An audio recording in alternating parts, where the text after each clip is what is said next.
All right, what's going on, guys? Another Monday talk with the crew, Michaela and John. How are you guys? Doing well. How about you?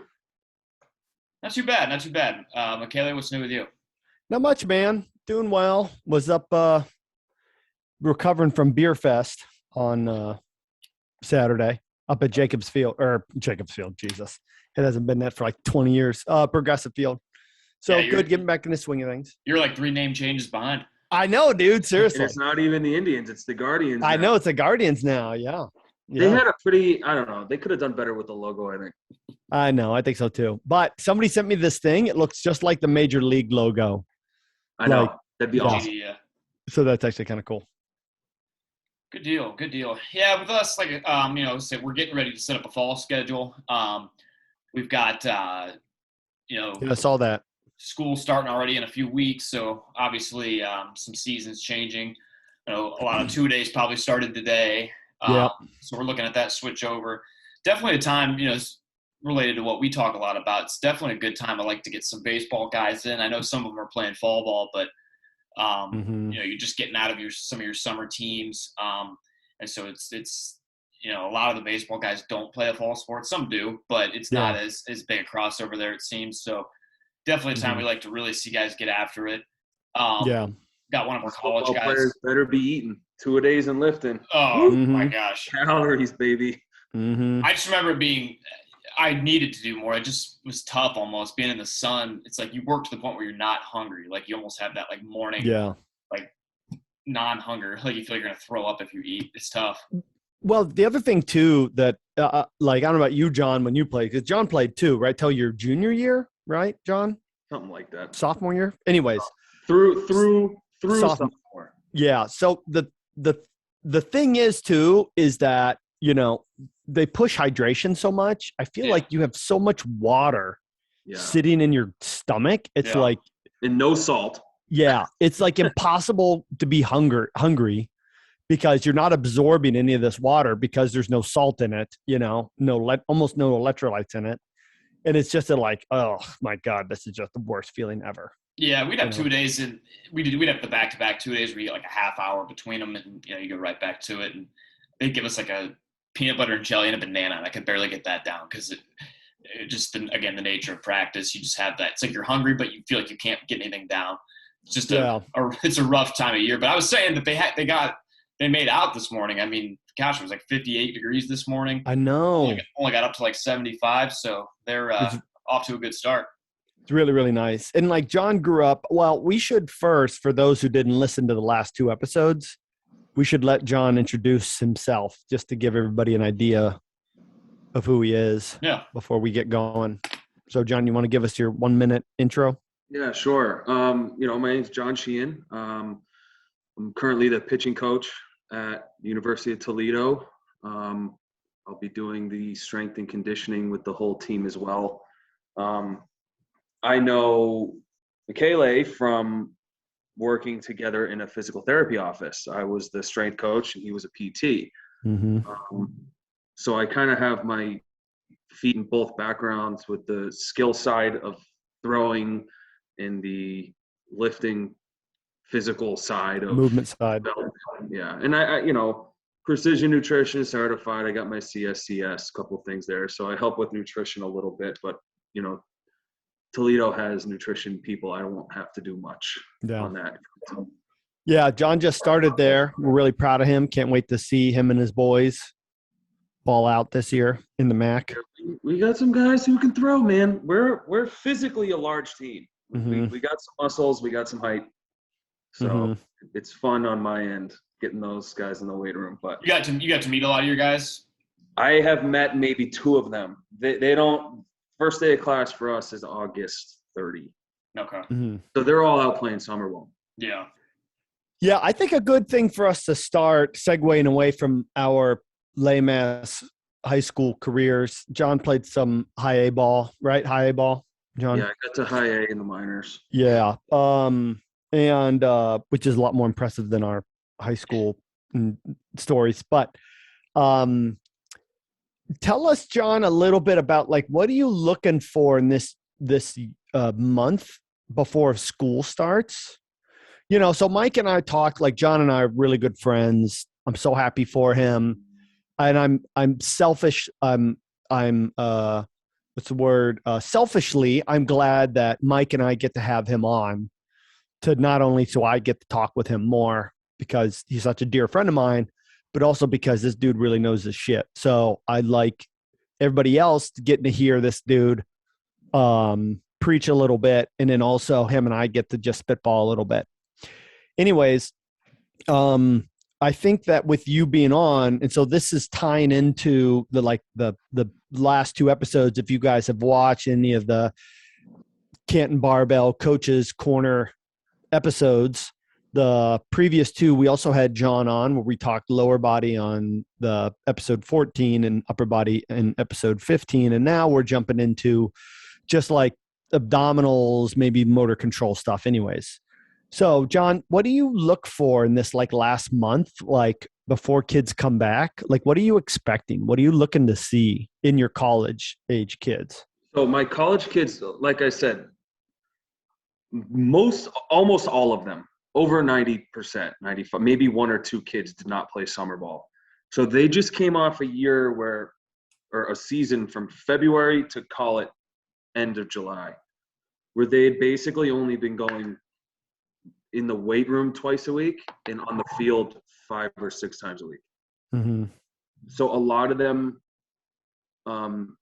especially if they're same side throw and hit, like righty hit, righty throw, or lefty hit, lefty throw, you start to see some imbalances kind of develop. You start to see like the losing of strength or mobility kind of set in more. So this month before the season, like just kind of like get in the weight room 3-4 times again, like chill your arms out for a little bit, like step away from the batting cage for a little bit. I'm not saying do nothing, but like chill out, recharge. I mean, I remember at the end of my pro seasons, like the Rockies told us, like, dude, take a week or two and don't do anything. Like just chill out, like mentally just chill out. But we're going to start doing our stuff the first week of September. So, it's going to be hard going from 0 to 4 days a week in the weight room and on the field. So it's like, okay, like give yourself a mental break for a little while, but then we got to start building back up and start building again. We're no longer in maintenance mode now. We're in build mode now. This ties into what we've talked about in the previous episodes, in that you cannot just build yourself. You cannot throw yourself into shape. The more you play and throw, the more broken down, so to speak, or the more fatigued, used up, whatever expression you want to use, you will be at the end of that period. Well, so now tell me if I'm incorrect here too. Okay. Or throwing injuries happen in the beginning of the year and at the end of the year. In general, you're going to have injuries in the middle too, but most of them, they will trend to be at the very beginning and the very end. It's like This month where we don't play, you're coming off of the very end part where you just went from February to August of playing. Mm-hmm. So it's like, okay, like we made it. We're not hurt. Yeah. Now we need to build up again, but we need to build up smart. We can't just take a month off from throwing and lifting and then just boom, go 4 or 5 days a week again, because now you're just the ramp up isn't there. Yeah. So it's like take a week and chill, take a few days and chill out, like mentally chill out. Go see your girlfriend, go see your family. You probably haven't for a little while. Like that's important too. Mm-hmm. But then we have to start building up appropriately. Yeah.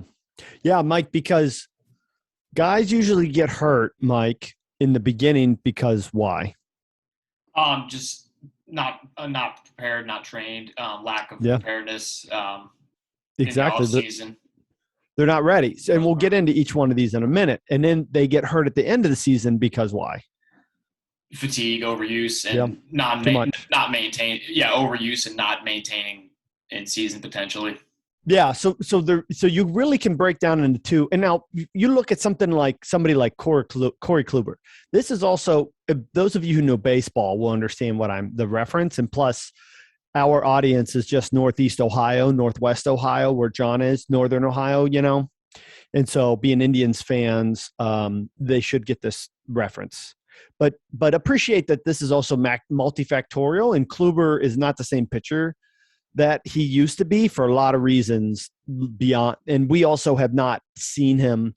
John's actually seen him in the gym, but we have not had our hands on him, nor have seen him recently. So it's well known throughout the league that he got really used up, a ton of innings in 2016 when the Indians made it to the World Series. Now, a lot of people would say that was worth it because the Indians came within one run of winning their first World Series since 1946. So, and Kluber might say that was worth it too. Who knows if a lot of money to do it too. Yeah, exactly. Another factor. Any player it's totally worth it. Like, not many people even go to a World Series ever, let alone have a chance to actually get to Game 7. Like, it's totally worth it. I mean, to be honest, most guys don't even get to the show, right, John? Yeah, I mean that either, Yeah. So, but the thing is that there are few Corey Klubers in the world. The majority of players right, John, get used up because they either don't speak up and they just try to grit it through, or they have shitty coaching. And a lot, I mean, I'm biased. I'm currently a coach, so I don't want to think it's all on me, but some of it, look, man, the fall's tough. The fall is brutally difficult for players because we're lifting 4 days a week and still playing inter squads on the weekend, and we're still throwing 5-6 days a week. Like, it's a lot. Yeah. And part of the plan is like, okay, I have to find my days to chill them out, and I have to find my days to ramp them up. Earlier in my playing career, when I was in college and high school, it's like, it'd be like middle of October and we'd have the pitcher throwing 70, 80 pitches in a practice game. It's like, why? You just don't need to do that. Now's the time to build and tweak and adjust mechanics. And if we throw 30 pitches on the weekend, that might not be enough to like really tip the scales. But when you're in season, it's the playoffs, and I've been the pitching coach of a kid who's thrown 130 pitches in a playoff game. Like, sometimes you play to win the game, and it's it's the conference semifinal. Like, yeah, it's cruising. Sometimes you play to win. It's like, so you look at a guy like these major league arms throwing 200 innings year after year, and then playoffs. Like, I think people don't appreciate that about Kershaw either. Yeah. Like, yeah, he throws 200 innings a year, but like, he's always in the playoffs. He's always throwing more.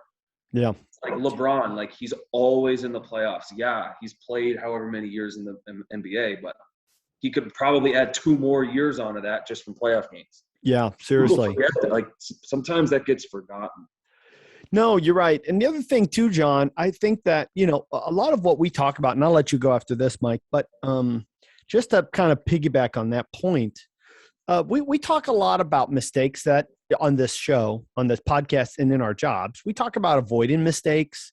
We talk about, not using what's that expression, like velvet gloves or whatever, however that expression, like being too careful.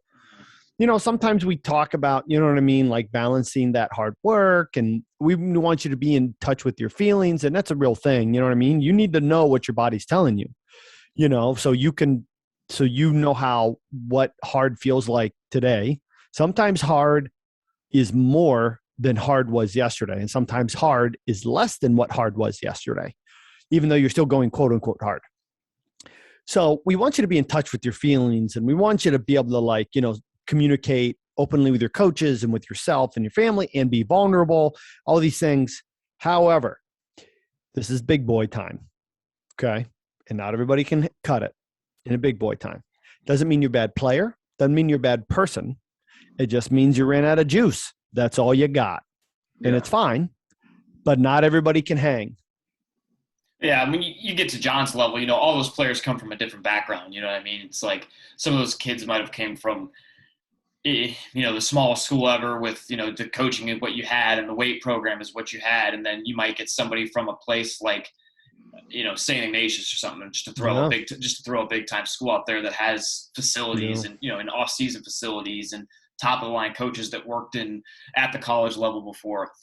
So, if you're a 19-year-old kid, you could have, some stud from some small town with limited resources, and these guys, and they just come from totally different backgrounds, but now you're like placed in essentially equals, and, you're working with, what you have, but kind of expected to perform the same. And it's kind of digging into, what each player's background is. Yeah. Kind of going back a little bit to what Michaela was saying, where it's like, we have to be open and honest. It's like, you have to tell me if a lift or a certain throwing thing feels bad or causes pain. You have to tell me. And a lot of players get shy about that because, I threw 6 innings last weekend. I don't want to go mess that up. Not throw 6 innings this weekend. It's like, okay, that's fine.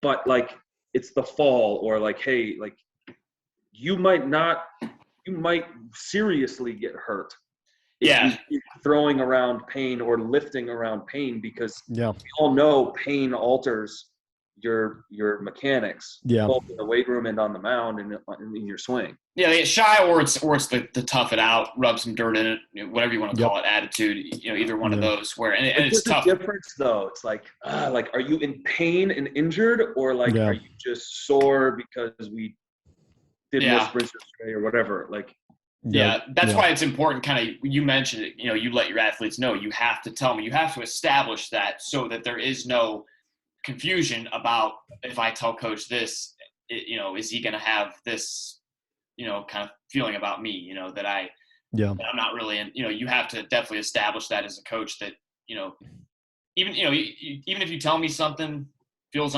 uncomfortable, we'll talk it out. Maybe we'll decide, you're good to do this. You know what I mean? I'm not gonna, hate on a player or an athlete for bringing something up. If we decide it's no big deal, we'll make a decision, a risk reward decision. But definitely, that's a good point. Definitely make it perfectly clear that you should always feel comfortable bringing up anything that feels I'm not gonna be mad at you. Painful. Yeah. I mean, it's not being. I'll be mad at myself probably, to be honest, because I'll immediately think that, like, I programmed the throwing improperly, or we lifted too much that day for you to go throw that aggressively. It's like, but and the players need to remember that that's our job. Of course, we're going to blame ourselves because, it's like we always want to make it better, So the first thing we think of is whether or not we could have done something better to help you avoid, feeling what you felt. The other thing too is that tell us how you feel and put the ownership on us. Mm-hmm. Put the decision on us. So we can, your only job is to come in, have a good time, and work hard. All the other decisions are ours. Put it on us. Yeah, and listen. So and listen. Yep. So and so otherwise, let us decide the hard. Make the consequential decisions.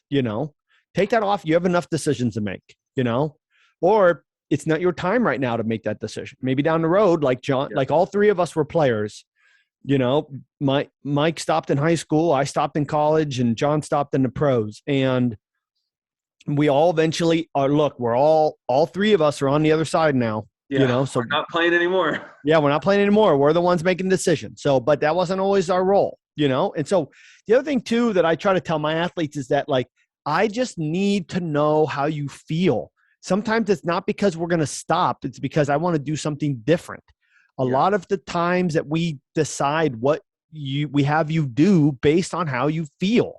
So because we want to, to be honest, selfishly, egotistically, we look good when you stay on the field. We want you to stay on the field. It looks better for our records, for John, who's in the competitive environment. It makes his resume look better.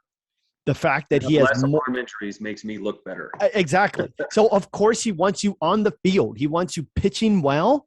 and he wants to win. You know, it's the same thing. Like, you don't have to come to Mike and I and be a starter. You know, I actually enjoy working with kids who are not starters more than starters, because they grow so much more. They're more focused on their growth. I mean, sometimes, as long as they have a healthy relationship, they're there for fun or whatnot. It is fun working with kids who have high stakes and have scholarships and whatnot. And those are workers too, right? Because you'd be surprised. Sometimes they were just the more talented kid, and they don't work that hard. You'd be surprised. Like, I was talking about non-starters. Okay. Yeah. I mean, kids with the scholarship. I was Gotcha. Yeah, I mean, these kids, when you get the starters and they're the studs, I mean, there's a lot less feet to their fire. Sometimes, they're the ones that come in and kind of go from point A to point B instead of put in the work. But so just adding to your point there. Baseball is such a skill game. It's like you can be undersized, not that fast, like in the weight room look terrible, weak, but like you swing real good and don't swing at bad pitches. You get a lot of hits. It's like, okay, like your ability to deadlift more weight has zero sometimes like correlation to the field. Like some of the biggest, strongest, like put it like, right? Like if all that mattered was the weight room, then why aren't power lifters and bodybuilders throwing 98, 95? Getting $150 million contracts. Sure, Such a skill game. And that's the whole point that we put. I was saying that's kind of our point in the weight room. Our idea in the weight room is to give them the potential, right, to perform better. Like, if we could build your engine bigger, it's John. It's John. Now it's John's, job to implement that skill. He's doing both, but we're simply building a better engine for you to have that potential. I can certainly add potential speed behind your pitch with strength, but I mean, if your skills are junk, you've got nothing. Well, and that applies to most sports, especially baseball. The other thing too is our goal in general is just to make you move better. You know what I mean? It just, in a weight room, you just need to move better. And, also the soft skills. So that's a hard skill, move better. Like, I am able to keep positions and shapes under load. That's moving better. But there's also soft skills like grit, showing up, being anti-fragile. Adversity occurs and you get better because of it, not worse. You don't crumble. You get injured. You have a lower body injury, and then you focus on your upper body and then break all your PBs because of the increased focus on your upper body. There's all these things that happen. And then the one thing is that as soon as we start to work with guys like John, and hopefully Mike and I both have the opportunity to send guys to John, but then once we get to that level, then John is depending on us to help get these kids ready. There's a certain level that John needs these kids to be at to perform well. And then that's the only other obligation that occurs or that is tacked on, is that now we need to also get these kids ready for them to do what John needs them to do. Yeah. And I'm in the unique role where it's like, I have to think about this from two sides. It's I need them physically ready, moving well, so they stay on the field more. And I like to say that that's my number one priority, but like, we all know if you throw it faster and hit it just farther, win, baby. Right?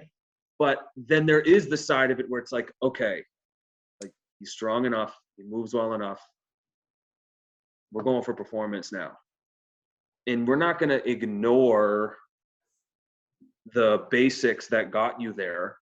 It's all going to be rooted in those basics. Like, a squat is still a squat, like, at the end of the day. Like, a lunge is a lunge, whether it's forwards, backwards, or sideways. We still need to be good at them. But now might be the time to make them faster or load it a bit more and just kind of get more altering reps and sets than the exercises. Put it that way. Yeah. The other thing too, the way I think about it is that, like, for the high school kids that we work with, and that John, literally 2 months ago we're working with. Yeah. the thing is that if these kids never make it, like never show their potential on the field, that's okay. You know, there's lots of good that comes from working with us beyond like being a good baseball player or good, fill in the blank player. But once you get to John's level, that's not the case anymore. Now, the only reason why John is talking to you or why you were with John is because you were good at a thing. Now, John's a wonderful guy. I can attest to that. He'd happily buy you a coffee on campus or a beer if age appropriate. I can't do either of those things. Okay. No, I'm saying just like a regular player. Yeah. Yeah. So, or okay, listen, he won't even buy you anything, but he'll stop and talk about Hearthstone with you or something like that. I can talk all the video games you want. I can't buy you anything. Exactly. So the thing is that he'll more than happily buy you or chat with you about Hearthstone as much as you want. However, if you come there to University of Toledo to work with him in a baseball, whatever, on the baseball team, you now have a job to do and you are obligated to do that job. And so now, as great as the weight room is, as much as we want to be patient and give you time to develop in the weight room, now we actually have something else to accomplish. Yeah, I have 20 hours a week with you. Combined weight room and field. That's all I got. Yep. Yeah. And so it's like the 3 or 4 days a week we're in the weight room, give me a good 45 minutes to an hour. And then go to class. Like these high school players, I don't think sometimes understand. Going to college as a regular person and going to college as an athlete are entirely different because I've just doubled the amount of hourly work you have to do a week. Yep. Yeah. If you have 15 hours of class, right, and you study an hour a day, that's 20 hours a week. Okay, but now you have 20 baseball hours and study hall. And what if you need training room? Those don't count to the 20 hours. And your school does not pay for your baseball. Yeah. So it is the other way around. You have an obligation. Your name is on it. So, and again, that's a lot of pressure, and it's okay. Pressure's not bad. It's just a lot of stuff you got to get done during the week. Yeah. And how's it going to feel when you have a family to support or you've got bills to pay? It's good learning how to deal with pressure, but that we shouldn't shy away from that either. Yeah, to drag it back a little bit, this kind of ties into what we talked about.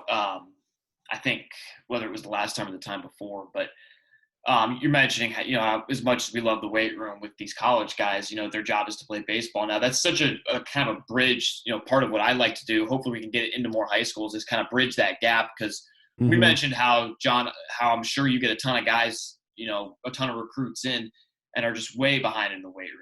It's almost like you're starting from square one with them. So if you could get more guys that have just developed for 3 to 4 legitimate years of strength conditioning, you might not need 4 or 5 days in the weight room a week. You might be able to get away with 3 30 to 45 minute, basic lifts a week, get them in and out.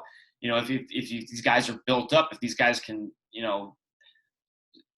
trap bar deadlift double body weight, just as a basic example, if they've got some of your basic standards, there or close to, you don't have to start from square one with a bunch of, young men. You can, get them in there, maintain, build up what needs built up and get them out. Yeah. I mean, look, a lot of these games now are on TV, these college games. Mm-hmm. The whole playoffs are on ESPN, and it's awesome to see. But sometimes these high school kids need to look at the competition they're about to play in 18 months or hope to play in a year or two and realize that they're 40 pounds behind sometimes. Yeah. Like a lot of players are 6'2" and 200 pounds for a reason. Yeah. That just tends to be like the size and weight that plays best. It means you're strong enough and can be fast enough and you're injury-free enough and your skill plays. I mean, well, they say mass equals gas to a certain degree, and there's definitely some – a certain point. Sure, if you get some outliers, but, Yeah, not everyone's Mookie Betts and they can be 175, 185. Yeah, or Altuve. Yeah. Altuve. 5'7" met and Altuve. 160. He's not weak, but he ain't that No. big either. No. Yeah. You Yeah. And know. the other thing too, that people gotta realize that if you don't have a legitimate weight room, unless you're one of these dudes, and most of you are not one of these dudes, you are never even going to meet somebody like John Sheehan, because he's just, he doesn't get recruited to, he doesn't get paid to recruit blindside stories. You know what I mean? He's looking for dudes, and if you can't show that you're a dude, then you know what I mean? There's lots of great schools you can go to, but you're not going to the big leagues. You're not going to a Mid-American conference like those in the MAC, or, you might get to a MAC school, but not one that's doing well. So, Like I like to, don't train to be the freak. mm-hmm. If you were the freak, we would probably know by now. Yeah. I wouldn't be recruiting you anyway, because you would have passed me. Yeah. I would still call you and try to get you, but like if you were truly the freak and you could be 170 pounds and throw 93, we would know. Like I would know who you are already. Yeah, so exactly. If you're not that kid, it's time to start lifting and eating and sleeping and training like you need to become. Yeah, turning into or otherwise make it a around the clock job, right? When getting to bed, getting up, getting your meals somewhat at least. Good point. In your head. So beyond just your practice and your lift, there's always something. You don't have to be. You could still be a high school kid, and enjoy it, but you're always thinking about, got to get to bed at a decent time tonight. Got to have, what am I eating? When am I eating? Like, did I eat one real meal today? Yeah. That's not going to get it done. Did it have protein in it? Exactly. It's every coach has their little recruiting talk that they try to give to the recruits. And I always try to mention it's like, look, I've worked at, I was an intern at Cressy and the whole thing. I've saw like 6 or 7 first-round picks as high school kids. And they were first-round picks this year, last year. And like, I knew them when they were in high school. It's like, they were not first-round picks in high school. Mm-hmm. They were like, when you see them get drafted, it's like, oh my God, like that's the same kid. He looks like a different person, and there's a story. It's a really good one. The kid was drafted this year in the first round. I knew him throwing 80 miles an hour at 6'4", 170. And the man had a desire to gain like 50 pounds in one off season and did it. And at the end of that, he had gained 10 miles an hour and had a big time scholarship. And then he gained another 8 miles an hour in college, and he's even bigger. Now, I'm sure the mechanics tweaks and the breaking balls, I'm sure that all improved. But the man put on 80 or 100 pounds of body weight in like 4 years. Yeah, you're going to have a little more juice behind that. Yeah, and he's touching 100 now. So, like, there you go. Like, I knew him at 80 during his build to 90, and the man used to put olive oil in his protein shakes for calories. Yeah. Like, that's crazy person stuff, but like he was that dedicated to it. I tried it once, it doesn't work out so well. Yeah, it's like really slimy. It's gross. Yeah. Mm-hmm. But like I never knew him as a high school kid without a lunchbox on his backpack. And it was always empty because he ate all of it. Yep. Yeah. Yeah. So as we're just wrapping up the show, just think about that and just remember that it's how bad do you want it? You know what I mean? And that's not just like, talking about it, or not just lifting, but it's all the other things that you do. Absolutely. So yeah, we are closing up here. Good talk there. I think we actually, got to talk and had a great conversation, but we didn't really hop into the abs at all. Our abdominal and our rotation, all that. So always another week though. So that's the good thing about it is, we can keep this rolling, and there's always stuff to talk about. So good deal. Any closing thoughts from you guys? No, man, it's just, focus on your movement. And I don't have anything to add, but just remember to focus on your movement. It's okay to fail. Not everybody's a dude. You can still, contribute and be a damn good baseball player, even if you're not a dude. Yeah. Just understanding your body and yourself. A lot of people don't know what type of player they are or what type of player they could even be, because they don't know what it's sometimes honestly takes to work and eat like the guy they want to be. Yep. So be honest with yourself, work your tail off, and communicate. Like, talk to your coaches. They'll tell you. Mm-hmm. Excellent. Yep. And this is the message we're trying to get into all of our athletes. So good deal. I'm going to probably end up stopping this right on time. But yeah, we'll talk about more of that stuff 2 weeks from now, and we'll see you guys then. All right. Thank See you. you guys. See you guys. Bye.